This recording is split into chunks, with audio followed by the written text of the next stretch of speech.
Bonjour, aujourd'hui on va parler de l'importance des biotechnologies dans la microbiologie alimentaire. On va voir que les biotech développent des outils qui sont vraiment bien adaptés, qui sont essentiels même à la réalisation de plusieurs tests que l'on peut faire dans le milieu alimentaire. Que ce soit pour le dépistage, la détection de micro-organismes, que ce soit pour modifier génétiquement un micro-organisme pour que ce micro-organisme-là soit mieux adapté pour résister, par exemple, à des bactériophages. Donc, par exemple, modifier une bactérie génétiquement pour qu'elle résiste à des bactériophages, modifier une moisissure, une levure, une bactérie pour qu'elle produise plus, on va dire, de vitamines ou qu'elle puisse métaboliser certaines substances dans les aliments. Donc, il y a plein d'applications dans le milieu alimentaire, surtout dans la microbiologie alimentaire, qui ont un lien avec les biotech. Donc, ce chapitre-là, je ne vous le cacherai pas, il est un petit peu plus technique. Je vais essayer de vulgariser, de rendre ça le plus digeste, sans faux jeu de mots, possible. Mais n'hésitez pas, si vous avez des questions, à me contacter. Mais aussi, j'ai mis plusieurs vidéos. Puis pour alléger cette capsule-là, je ne vais pas les regarder avec vous, mais je vais insister cette fois pour que vous alliez voir ces vidéos-là. Parce que la plupart sont en français, je les trouve en français. La plupart expliquent bien les différents procédés de biotechnologie qui sont utilisés. Donc voilà, on commence. Normalement, je commencerai avec une question à vous poser. Donc, d'après vous, quels peuvent être les bénéfices ou rôles des biotech dans l'industrie agroalimentaire et particulièrement dans l'utilisation de micro-organismes? Donc, j'ai dit quelques réponses. Donc, par exemple, ne serait-ce que pour, comme je l'ai dit, détecter ou identifier des micro-organismes, bien, il y a beaucoup de tests de dépistage, de détection, d'identification qui ont été conçus par des biotech. On peut encore une fois modifier des micro-organismes pour qu'ils puissent produire des protéines d'intérêt pour nous. Donc, par exemple, si vous voulez produire des amylases qui vont être utilisées dans l'industrie alimentaire pour digérer des sucres, eh bien, on peut vouloir avoir les meilleurs micro-organismes possibles et on va vouloir les faire se reproduire dans des bioréacteurs. Donc, ça va prendre les bons éléments nutritifs, un bon apport en oxygène ou non, ça dépend si c'est de la fermentation ou si c'est une respiration aérobie, mais c'est toutes les biotech qui gèrent ça. C'est eux qui vont mettre au point les appareils, les tests, etc.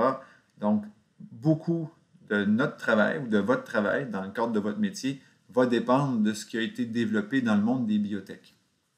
Donc, on va voir cet apport-là des biotech dans la microbiologie alimentaire. Donc, pour débuter, on va faire un petit rappel des bases de la biologie moléculaire. Ce sont peut-être des choses que vous avez déjà vues, mais je ne crois pas que ce soit un luxe que d'y revenir, juste pour s'assurer que tout le monde est au même niveau.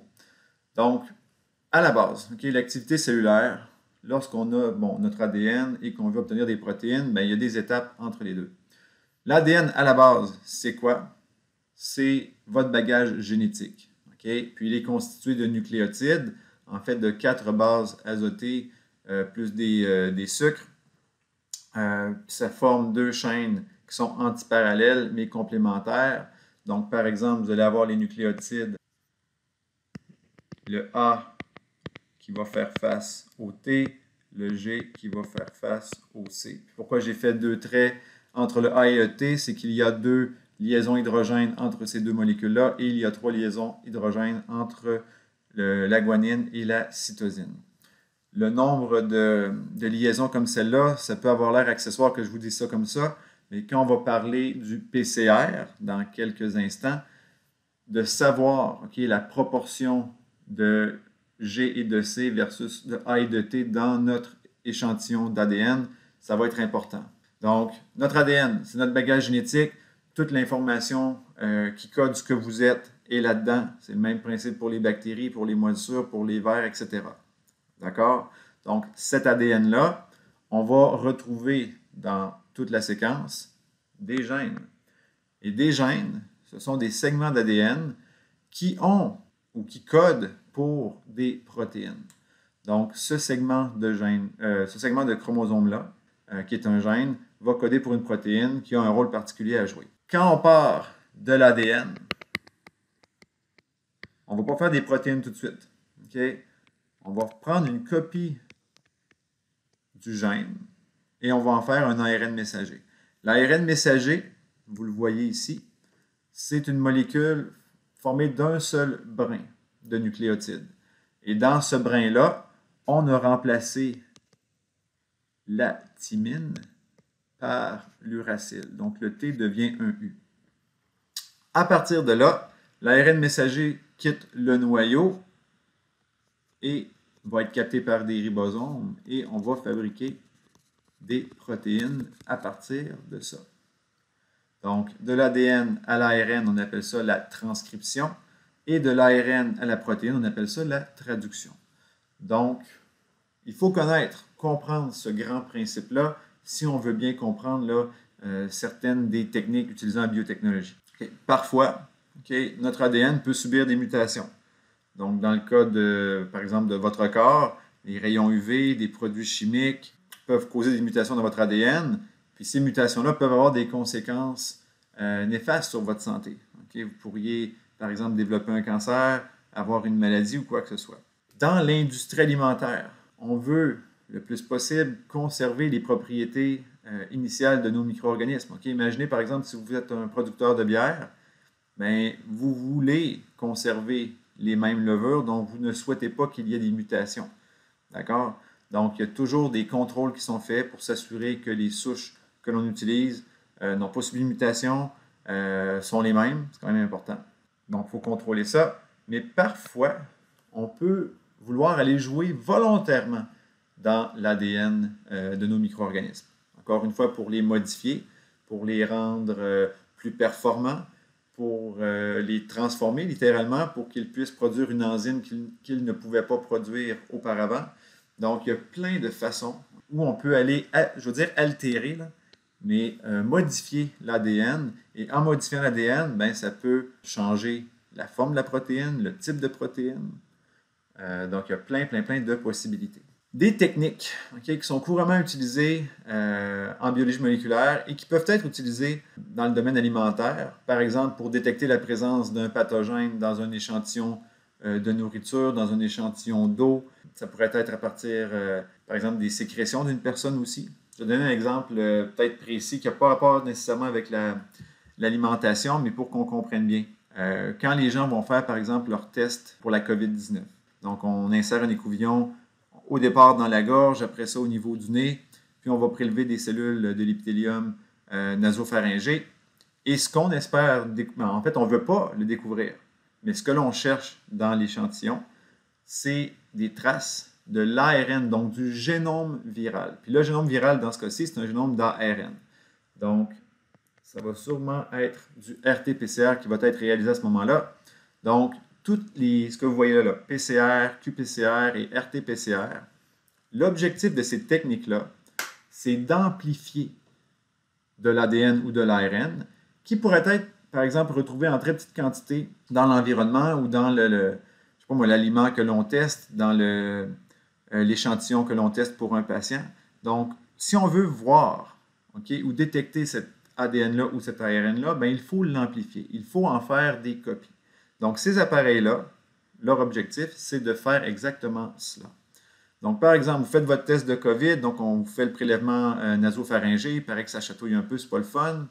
On envoie ça au laboratoire. On va, de façon très simplifiée, là. Donc, dans ce cas-ci, vous auriez un échantillon d'ARN, mais de l'ADN, ça pourrait être le même principe. On va ajouter ce qu'on appelle des amorces. Il faut connaître le génome du micro-organisme que l'on étudie si on veut pouvoir en faire des copies. Donc, heureusement, le gouvernement chinois a été très diligent dans sa rapidité à décoder le génome du coronavirus et ils l'ont rendu disponible pour tous les chercheurs de la planète. Donc, à partir de ça, nous, on va faire des amorces qui vont reconnaître des copies. Par exemple, vous avez le gène qui est ici. Donc, on pourrait avoir une amorce qui va s'installer ici, puis une amorce qui va s'installer là. Puis, ce que le PCR ou le RT-PCR ou le qPCR vont faire, c'est qu'ils vont amplifier, ils vont faire des copies. Donc, l'amorce, c'est le point de départ, où l'enzyme, la Taq polymérase, va servir à faire les copies de l'ADN. La Taq polymérase, vous voyez là comme une photocopieuse. Puis la photocopieuse, il faut lui donner les outils pour qu'elle puisse faire son travail. Donc, les amorces en font partie, les nucléotides aussi. Si vous voulez faire des copies d'ADN ou d'ARN, ben, ça vous prend les matériaux de base. Puis les matériaux de base, comme si moi je voulais construire un mur, ben, ça me prend des briques. Donc, dans ce cas-ci, si je veux faire de l'ADN ou de l'ARN, ben, ça me prend des nucléotides. Donc, on ajoute les nucléotides dans le mix. On ajoute une solution tampon qui va permettre le bon fonctionnement de l'enzyme. Puis on met tout ça dans un très petit tube et on envoie le tout dans un appareil. L'appareil, ce qu'il va faire, regardez bien ici. Vous avez, là je prends l'exemple d'ADN. Donc, vous avez un génome d'ADN ici. La chaleur, donc on va augmenter la température pour séparer les deux brins d'ADN. Nos amorces, les petites flèches rouges que vous voyez, ce sont les amorces, ce qu'eux écrivent comme primers. Là. Donc, les amorces vont venir se fixer, donc vont reconnaître la séquence qui leur est complémentaire. Pour que les amorces se fixent bien, on a baissé la température d'une 40aine de degrés. Donc, ça permet de recoller les petits segments d'ADN, mais ça va éviter que tout le segment d'ADN se recolle à lui-même. Et en montant à 72 degrés, ça, c'est la température idéale pour que l'enzyme fonctionne. Et l'enzyme va partir des amorces et va commencer à faire la synthèse de l'ADN. Donc là, à partir d'une copie d'ADN, après un cycle, maintenant, j'en ai deux. Et des cycles comme ça, on va en faire une vingtaine, une trentaine. Donc éventuellement, les deux copies vont devenir 4. Donc c'est exponentiel à chaque cycle. Éventuellement, vous allez avoir beaucoup de copies. Donc ça va nous permettre de bien détecter si, par exemple, le virus est présent ou si c'était, par exemple, un pathogène qu'on recherche dans des aliments. Supposons que vous voulez faire la recherche d'un virus qui serait peut-être dans de l'eau ou d'un virus qui serait peut-être dans des aliments. Donc, ce qu'on peut faire, parce qu'un virus, ça ne poussera pas sur une gélose, donc on ne pourrait pas le détecter comme ça, mais on pourrait prendre un échantillon d'eau, un échantillon d'aliments, on va le traiter un petit peu, puis on va faire du PCR comme ça. Et avec ce PCR-là, on serait en mesure par la suite de dire, OK, oui, le réovirus était effectivement présent dans l'aliment X, dans la boisson Y. Et à ce moment-là, on peut faire, je sais pas moi, un rappel alimentaire où on peut, au minimum, savoir quelle est la cause de l'infection du patient, par exemple. Donc, c'est des techniques qui sont, de un, c'est assez rapide, faire un PCR, et de deux, donc on a un résultat rapidement, puis on peut intervenir d'autant plus rapidement. Donc, si je reviens à la base, je reprends le texte qui est ici. Donc, quand on parle du PCR, c'est l'acronyme pour Polymerase Chain Reaction ou la réaction en chaîne de polymérase. Donc, c'est une réaction cyclique qui est dépendante d'un appareil qu'on appelle le thermocycleur. Donc, les changements de température doivent se faire rapidement. Donc, le PCR, c'est vraiment à partir d'ADN. Le qPCR, c'est le même principe, mais c'est un PCR qu'on appelle real-time, donc en temps réel. Puis ce qui est intéressant quand on le fait en temps réel, puis c'est souvent ce qu'on fait pour la COVID, je vais aller un petit peu plus loin, c'est que si vous l'avez en real-time, donc vous allez pouvoir voir l'augmentation du nombre de copies du génome que vous recherchez à partir d'un logiciel qui le détecte. Donc, vous partez votre PCR, après quelques cycles, ce n'est pas détectable, puis éventuellement, il va y avoir une amplification rapide. Donc, vous pouvez voir cette amplification-là. Puis généralement, on s'entend, par exemple, si vous passez un test de COVID, puis que votre test, commence, tout va bien, mais là, tout à coup, ça commence à augmenter, ce n'est pas bon signe. Parce que dès que ça augmente, ça signifie qu'à la base, il y avait des génomes viraux. Donc, on fait juste l'amplifier, puis rapidement, on peut confirmer que vous avez la COVID-19. Mais ça pourrait être aussi fait, par exemple, pour, comme je l'ai dit, détecter des virus dans de l'eau ou dans de la nourriture. Donc, qPCR, real-time, un gros avantage par rapport au PCR, on va dire, traditionnel ou normal. Puis ça, les amis, j'en ai fait un et un autre des PCR quand j'étais à la maîtrise. Moi, c'était des PCR normaux, je vais le dire comme ça, là. Mais, ouais, j'en ai fait pas mal. Bref, RT-PCR, lui, justement, serait impliqué dans la détection de la COVID-19 parce que l'on recherche, ou on doit partir, d'ARN. Donc, à la base, ça va être ce qu'on appelle une transcription inverse. Donc, normalement, si vous revenez ici, la transcription, on part de l'ADN et on fait de l'ARN. Mais là, si vous avez un génome de virus, par exemple, qui est à ARN, ben, on va faire de la transcription inverse. Donc, je dois faire le chemin inverse de la normale. Okay? D'ailleurs, les virus qui ont un génome ARN amènent avec eux une enzyme qui s'appelle la transcriptase inverse pour permettre aux virus de convertir leur génome ARN en ADN. Donc, on fait la transcriptase inverse, okay, ou reverse transcription. Donc, c'est le même principe par la suite. On va faire des copies de l'ADN, mais au départ, ça me prend une transcription inverse. Donc, ça, c'est vraiment si on recherche un virus, par exemple, qui a un génome d'ARN. On pourrait aussi, puis là, je fais une parenthèse, vouloir vérifier si un gène est exprimé à telle étape de votre production alimentaire, par exemple par les levures ou par les bactéries. Donc, on pourrait rechercher la présence d'ARN messager. On fait un RT-PCR et on amplifie le gène qui correspond à cet ARN-là et ça vous indique, OK, oui, à telle étape du développement de la bactérie ou à telle étape de la production de la bière, de ci, de ça, les gènes de la levure ou de la bactérie sont exprimés. Donc, c'est des diverses options où l'on peut utiliser le RT-PCR. Où on utilise ça, OK, donc je viens d'en parler.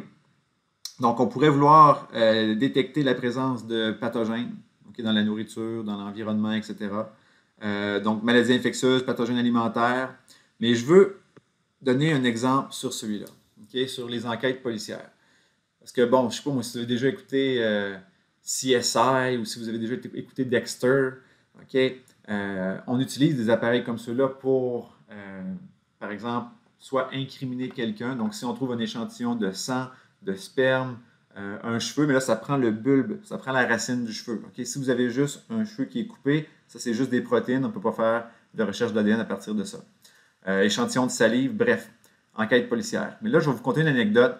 Quand j'enseignais en biotech, on allait visiter les labos de la GRC, okay, où on nous expliquait là, comment justement ces tests-là étaient utilisés pour faire des enquêtes policières, trouver des criminels ou peut-être innocenter quelqu'un aussi. Donc, il y avait plein de tests qui étaient faits. Puis pourquoi je compte l'anecdote? C'est parce qu'il y a un petit côté alimentaire là-dedans, vous allez voir. Donc, on nous conte l'histoire. Okay? Il y a eu une entrée par infraction dans une maison. Les gens ont volé, peu importe les objets. Là. Je pourrais dire n'importe quoi, je ne suis pas sûr. Ils ont volé du stock. Mais les voleurs, okay, ça doit être je ne sais pas si ça arrive souvent quand tu cambrioles une maison, mais ils ont eu un petit creux. Puis ils ont mangé du gâteau. Il y avait du gâteau, je ne sais pas si c'était sur le frigo, sur le comptoir, mais ils ont mangé du gâteau. Puis ils n'ont pas fait la vaisselle de toute évidence, donc ils ont laissé les affaires là. Ben, les policiers qui sont intervenus sur place, donc ont regardé les lieux. Les personnes ont dit, ben là, on s'est fait voler de ça, ça, ça. Puis en plus, ils ont fouillé dans le frigidaire. Pour moi, il y en a partout. Il y a peut-être des ustensiles qui ont été utilisés, peu importe. Mais les policiers ont fait des prélèvements d'ADN sur ce qui avait été utilisé par les cambrioleurs pour manger le gâteau. Okay? Ce sont des cambrioleurs récidivistes, donc leur ADN existe déjà dans la banque de la police. Et parce qu'ils ont mangé du gâteau, il y avait de leur ADN, de leurs cellules buccales, je ne sais pas moi, sur une fourchette par exemple. Donc, on a trouvé les cellules buccales, on a fait du PCR, on a obtenu des résultats et on a eu un match, okay, une correspondance avec l'ADN de personnes qui existaient déjà dans le système, donc des cambrioleurs récidivistes ou des criminels récidivistes. Donc, on les a interpellés à cause de ça. Donc, la morale de l'histoire, si vous cambriolez une maison, mangez pas de gâteau. Okay? Ou à la base, faites pas de cambriolage, ça va déjà être moins pire. Mais bref, ces techniques-là sont très utilisées dans le domaine des biotech. Encore une fois, peut-être pour ce qui nous touche plus particulièrement, ce serait vraiment la recherche de pathogènes alimentaires ou la détection peut-être de certains gènes aussi, où une technique comme ça pourrait être utile. En fait, vous pouvez aller voir, okay? Il y a de l'information sur Wikipédia, c'est de la bonne information, j'ai vérifié, qui vous décrivent plus en détail ce que sont ces techniques-là. Je suis persuadé que si vous fouillez sur YouTube, vous allez trouver des tutoriels où on explique comment la technique fonctionne, mais j'espère que mon explication ne vous a pas trop perdu. Donc ici, okay, juste pour vous montrer un peu comment le PCR fonctionne. Donc si on détecte okay, un premier segment ou un premier gène okay, d'intérêt, donc le premier cycle, donc l'ADN va être chauffé, l'ADN va être brisé en deux. On a la liaison des amorces. On a ce qu'on appelle l'élongation, donc la polymérase qui fait son travail. Donc, à la fin du premier cycle, j'ai maintenant doublé la quantité d'ADN. Okay? Et là, sur l'image qu'on voit là, on prend pour acquis qu'il y avait juste une copie du gène initial. Mais si on recherche un pathogène dans de l'eau ou dans un aliment, il y a de fortes chances qu'il y ait plus d'une copie du gène ou du virus qui est présent. Donc, peut-être qu'on va commencer avec 10 000 copies. Donc, tout de suite, après le premier cycle, ben, je vais avoir 20 000 copies. Okay? Donc, ça peut aller très vite. Après ça, le cycle recommence. On chauffe, ça se resépare. On ramène la température à 55 degrés, les amorces se fixent. On ramène à 72, élongation. Là, j'ai mis 4 copies à la fin du deuxième cycle. Ainsi de suite, exponentielle pendant 25-30 cycles. Donc, comment par la suite j'analyse le tout? Okay? De plus en plus, c'est informatisé. Donc, je vais quand même vous montrer la technique du gel d'agarose. Donc, on le voit peut-être plus ou moins, là, mais ici, on a ce qu'on appelle un gel d'agarose. Donc, c'est un peu la consistance du jello. Okay? Puis avant que le jello prenne, on a mis ce qu'on appelle un petit peigne. Donc, dans le liquide, quand la solution est encore liquide. Puis, ça fait des trous. Donc, quand le jello fige, donc quand l'agarose se fige, puis qu'on retire le peigne, il y a maintenant des trous dans notre gel. On va venir mettre le résultat, dans le fond, de notre PCR. Donc, on peut faire plusieurs tests PCR.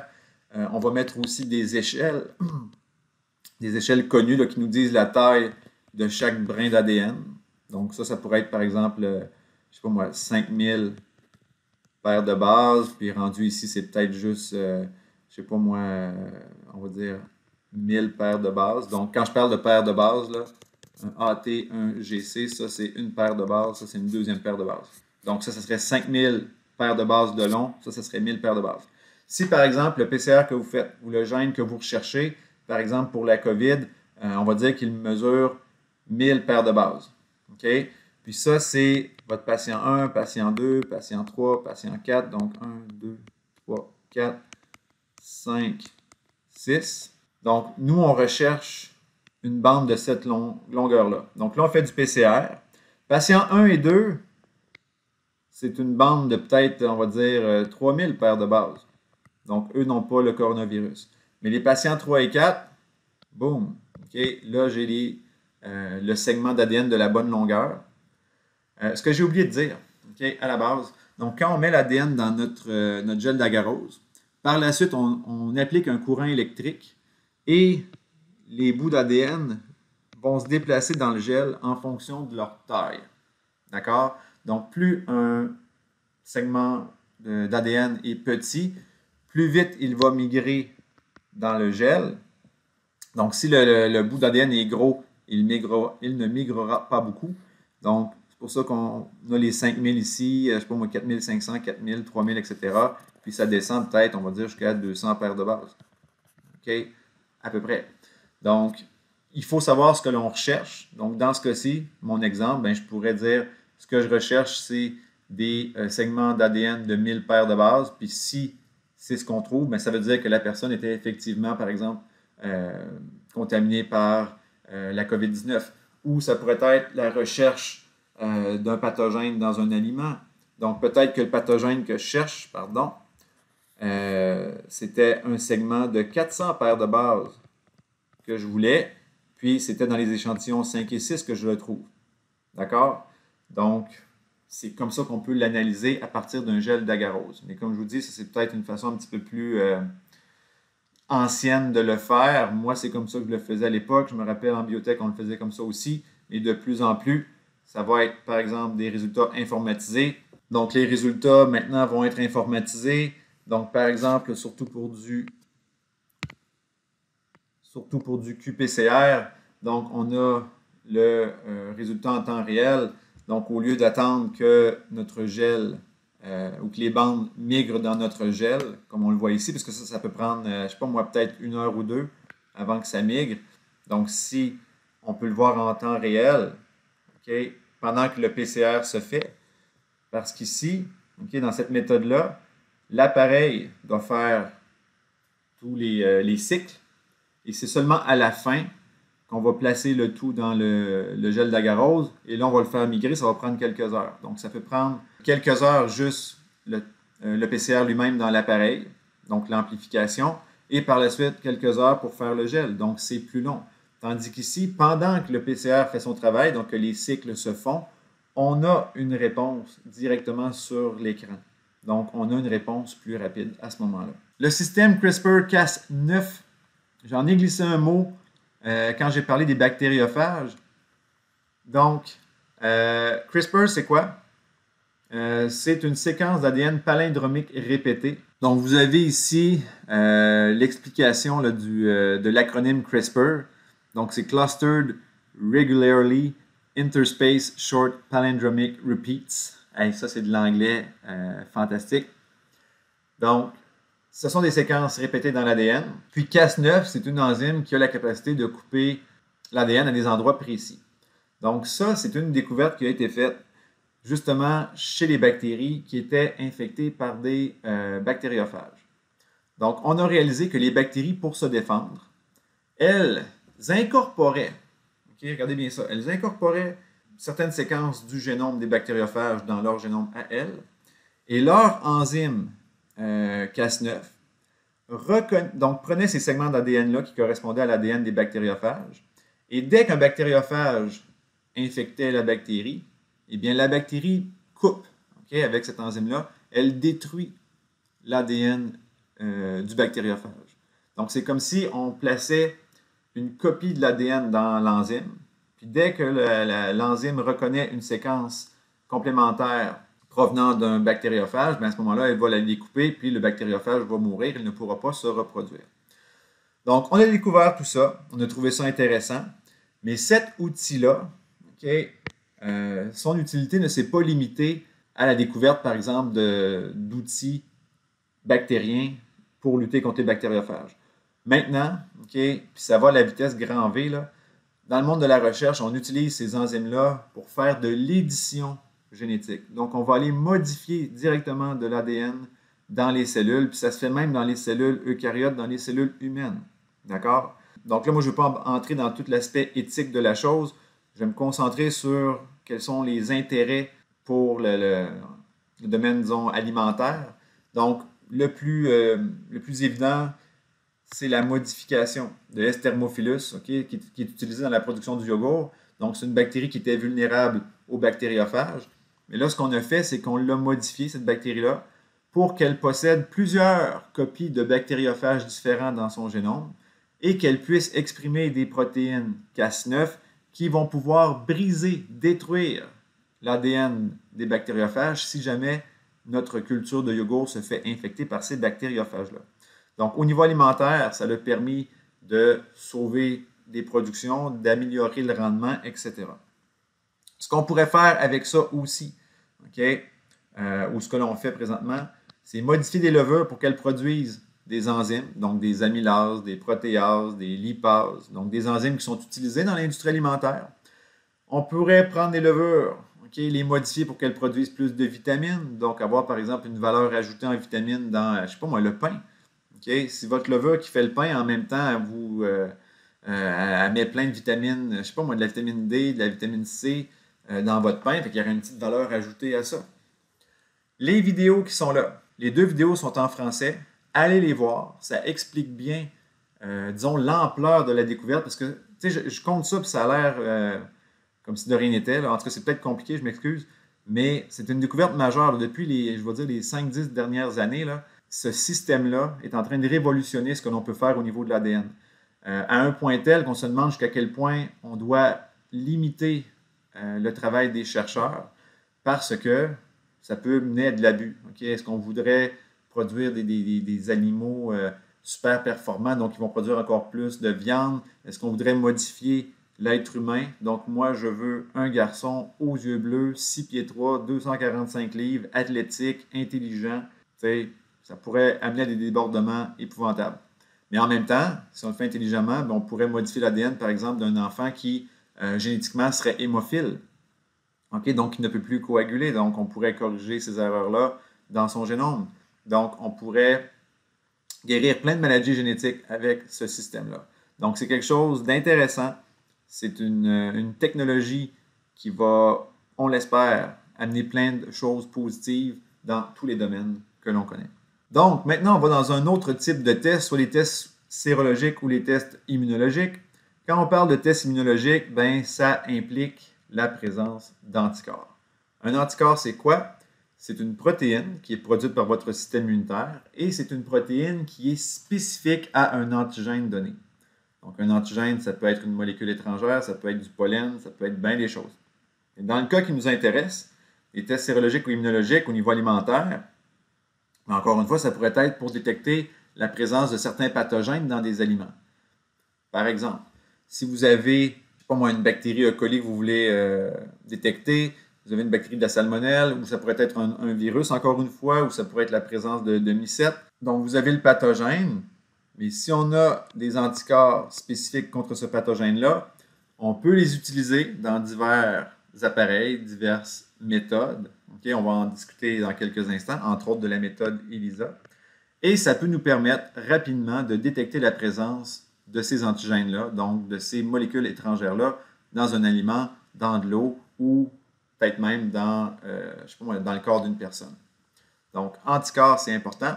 Pour les tests sérologiques, ben, ça pourrait être de vouloir détecter la présence de micro-organismes dans le corps de la personne, okay? Donc chez un patient. Si on veut vérifier si la personne, par exemple, a la tuberculose, si la personne, encore une fois, je redonne des exemples, de la COVID-19, donc on peut, de deux choses, ou bien vouloir détecter la présence d'anticorps, par exemple, contre la COVID-19, donc savoir si la personne a répondu à ce virus-là.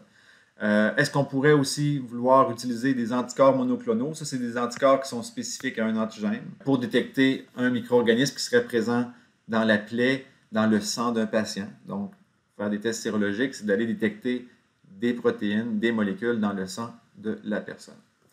Quand je parle de la méthode ELISA, c'est une méthode qui met justement en lumière la présence d'antigènes et d'anticorps. Donc, je vais vous montrer l'image suivante. Donc, pour l'ELISA, il y a plusieurs façons de faire, là, direct, indirect, sandwich, compétitif. Là, je ne vais pas insister là-dessus. Si vous voulez de l'information, cliquez sur le lien. Ça vous amène à une page d'une compagnie qui se spécialise un petit peu dans le domaine. Mais par exemple, chaque réaction ELISA se fait dans des petits puits. Puis quand je dis puits, là, regardez, ça c'est une plaque de 96 puits. Okay? Et les puits là, sont vraiment tout petits. Donc, dans chacun des puits, on peut faire des tests.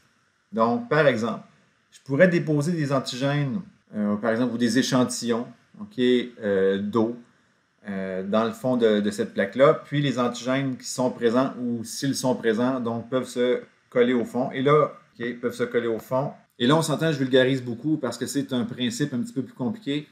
Donc, les antigènes se fixent au fond.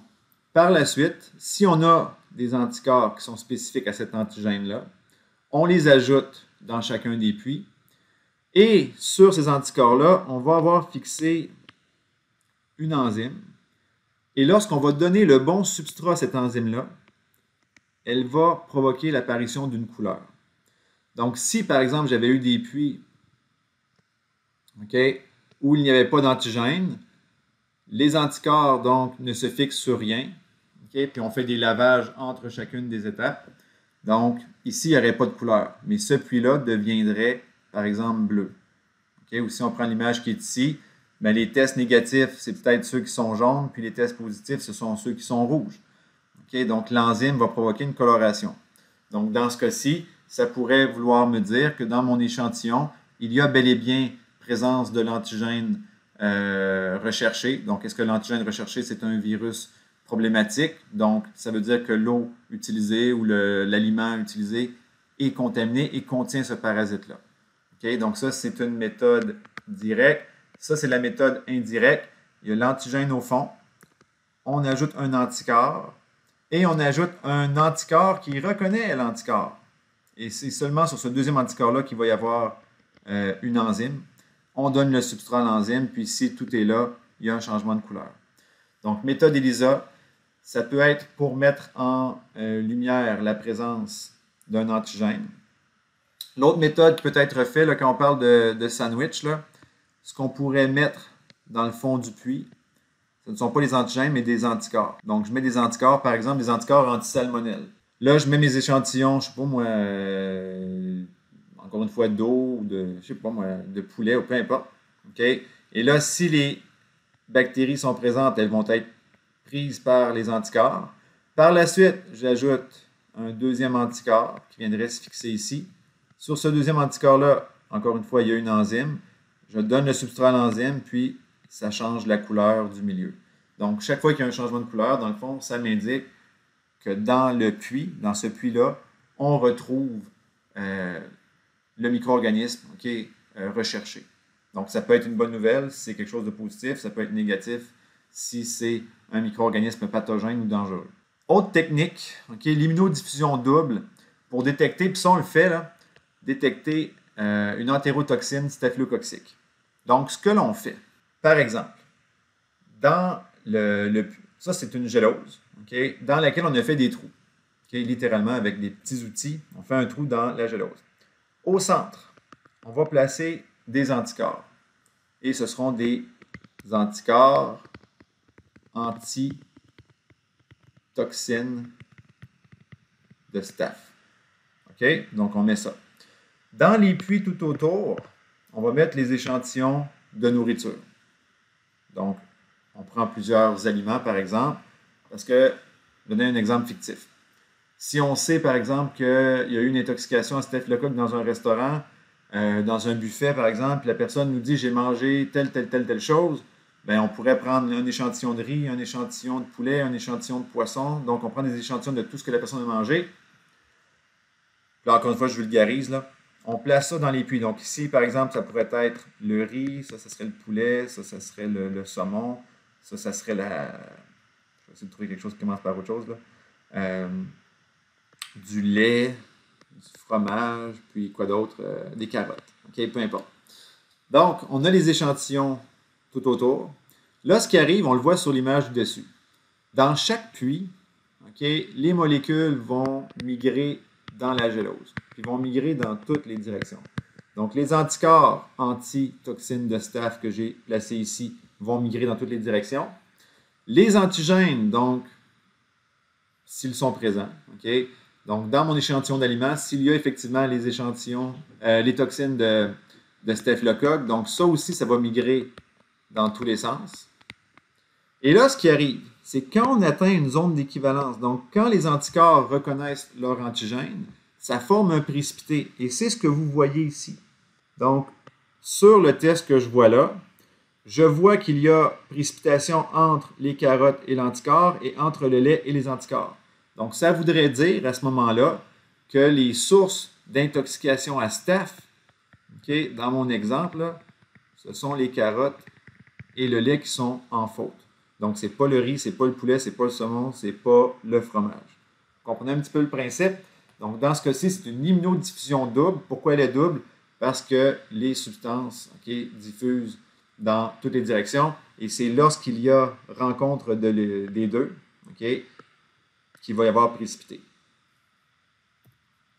L'immunodiffusion radiale, c'est un peu le même principe, sauf qu'ici, les antigènes sont, ajoutés dans les puits. 1, 2, 3, 4, 5, puis même 6. Parce que dans ce cas-ci, même le puits numéro 6, là, c'est un échantillon de bouffe. Dans l'exemple ici, les anticorps sont déjà présents dans la gélose. Donc, par exemple, si je fais, encore une fois, là, on va reprendre le même exemple. Ce serait encore des anti-toxines de staph. Donc, des anticorps anti-toxines de staph. Ils sont déjà dans la gélose. Comme vous voyez sur l'image, ils sont déjà partout. Et là, ce qui arrive ici dans l'immunodiffusion radiale, c'est que ce sont les antigènes qui vont migrer. Et plus l'antigène est présent en grande quantité, plus le cercle, je ne sais pas si vous voyez bien ici, là, le cercle de diffusion va être grand. Ici, il est un petit peu plus petit, ici, il est encore plus petit, puis dans ceux-là, il n'y en a presque pas. Donc, plus on a un cercle qui est grand, plus ça veut dire qu'il y a présence de l'antigène d'intérêt dans ce puits-là. Un intérêt de l'immunodiffusion radiale par rapport à l'immunodiffusion double, c'est qu'il est quantitatif. Donc, lui, ça me permet, okay, si je faisais une courbe étalon, okay, donc pour tel diamètre, okay, donc par exemple, le diamètre en fonction de la concentration d'antigène, par exemple. Donc, je fais une droite, okay, une courbe témoin. Puis là, si avec mon échantillon, j'obtiens par exemple une valeur qui est ici, donc je peux, avec le diamètre que j'ai mesuré, bien savoir exactement quelle quantité d'antigène il y avait dans mon échantillon. Donc, l'immunodiffusion radiale versus l'immunodiffusion double, ici, c'est plus qualitatif. Okay? Donc, est-ce qu'il y a présence de l'antigène, oui ou non? Fait que déjà là, c'est bon. On sait où se trouve l'antigène, où se trouve, dans ce cas-ci, la toxine. Mais là, non seulement je sais où il y en a, donc il y en a ici, là, là, mais je connais en plus la concentration. Donc, par exemple, je ne sais pas moi, si ça c'est les carottes, bien, il y en a plus ici que dans le lait. Okay? Puis il y en a encore un petit peu plus, ou un petit peu moins, je devrais dire, dans cet échantillon-là. Donc, l'immunodiffusion radiale a un avantage, c'est qu'elle est quantitative. Autre, on va ailleurs complètement, on pourrait modifier ou vouloir modifier, par exemple, des moisissures. Aspergillus niger, okay, ça c'est vrai, a été modifié génétiquement pour produire de la pressure, okay, ou de la chymosine. Ça entre dans la production du, j'espère que vous le savez, du fromage. La pressure, normalement, on la trouve où? Ben, on la trouve dans l'estomac des veaux. Okay, donc, c'est une enzyme. Jadis, là, quand on voulait faire du fromage, on prenait l'estomac des veaux, on récoltait la pressure et c'est ça qu'on ajoutait au lait pour le faire cailler. Ça peut paraître bizarre, mais c'était comme ça. Dans ce cas-ci, plusieurs intérêts à cela. C'est que c'est une pressure, donc c'est un agent coagulant non animal. Donc, pour les lacto-végétariens, c'est bon, donc ils ont le droit de manger du fromage, mais au moins ils savent qu'on n'a pas utilisé ou pas tué un veau pour récolter son estomac et faire le fromage avec. Donc, c'est une option pour ça.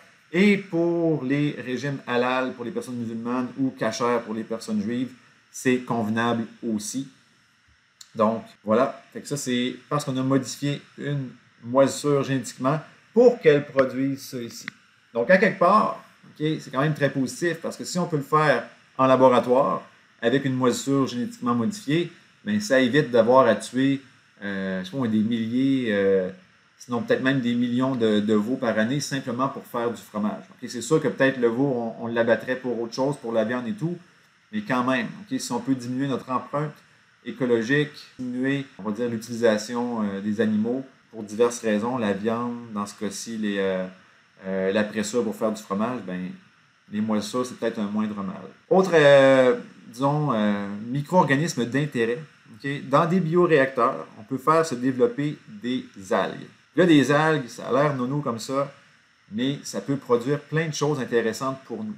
On pourrait utiliser des algues pour faire des enzymes. Donc, encore une fois, des amylases, des protéases. On peut modifier génétiquement les algues. Puis, ce qui est le fun avec les algues, souvent, là, c'est que tu leur donnes de l'eau, tu les exposes au soleil. Okay? Donc, par exemple, toute la tubulure qui est là pourrait être placée sur le toit d'un édifice. Pendant le jour, les algues captent l'énergie solaire, donc vont avoir leur énergie dont elles ont besoin. Puis, elles vont en plus produire des enzymes, des vitamines, des protéines. On pourrait produire plein de protéines qui seraient propres à la consommation humaine à partir de ça. Donc, ça prend peu de ressources. Ça ne prend pas d'énergie, ça marche à l'énergie solaire. Puis après ça, on récupère les protéines, puis on peut en faire des aliments ou autre chose. On pourrait avoir aussi des molécules antioxydants. On pourrait faire de l'alcool. On pourrait faire de l'éthanol. Donc, on pourrait faire des biocarburants avec ça. Donc, faire des biocarburants avec des algues, simplement en les exposant au soleil. Donc là, tu n'as plus l'exploitation des sables bitumineux, du pétrole ou le forage, par exemple, du gaz de schiste. Il y a plein d'avantages à ça. Mais au niveau alimentaire, ça pourrait être une avenue. Puis peut-être même jusqu'à un certain point, l'algue elle-même pourrait être consommée aussi. Donc, tout ça, c'est intéressant. Je vous invite, encore une fois, à aller voir la petite vidéo qui est ici. Ça termine ce chapitre-là, chapitre très technique, okay? Je sais que ce n'est pas celui qui est le plus facile. Au besoin, je pourrais revenir avec vous sur certains éléments de la matière pour en compléter les explications. Mais ne vous gênez pas si vous avez des questions, je pourrais y répondre. Ce sera peut-être plus facile avec des questions directes venant de votre part. Vous avez aussi le chapitre 4 à lire dans votre manuel et une petite vidéo, encore une fois sur CRISPR. Et je vais vous montrer un autre truc. Des outils utilisant sécurité alimentaire faits par la compagnie 3M. La compagnie 3M ne fait pas juste du papier collant et des trucs comme ça, là. Donc, vous voyez ici, vous pourrez aller voir le lien. Il y a plein de choses. Et par exemple, test de détection moléculaire pour E. coli. Donc, si je clique dessus, donc, on voit le produit, on a le détail, on a l'information dessus. Donc, il y a plein de choses intéressantes sur ce site-là que vous pouvez aller voir. Donc, on pourra aussi avoir des suppléments de bouillon pour détecter la listériose, des disques Petrifilm pour détecter Staphylococcus aureus.